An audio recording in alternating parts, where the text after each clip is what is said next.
सकाळ सकाळचा छोटासा मिनी ब्लॉग. सुरुवात आपण देवापासून करूया. सुरुवातीला देवपूजा करून घेतली, नंतर इथं खोबऱ्याची चटणी करून घेतली. आज बेत होता इडलीचा, तर इथं अगोदरच मी इडल्या शिजत ठेवल्या होत्या. ते इडली शिजले का बघितलं, इडली छान अशी शिजली होती. मग हे थंड झाल्यानंतर प्लेटांमधनं बाहेर काढून घेतली.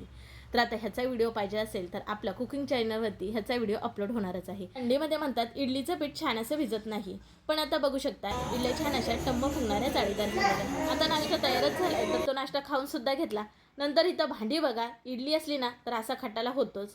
किचन पुन्हा भांडी सगळी घासून घेतली, अगदी बेसिंग सुद्धा साफ करून घेतली. किचन आवरून झालं नाही तोपर्यंत बेडरूम मध्ये वळाले आणि बेडरूम मध्ये सुद्धा बेडला बेडसेट वगैरे लावून बेडरूम साफ केला. कपडे तर सकाळी लवकरच धुवून घेतले होते. आता नंबर आला तो म्हणजे फरशी पुसण्याचा, तर इथं त्याचीच तयारी चालू झाली. काय रे?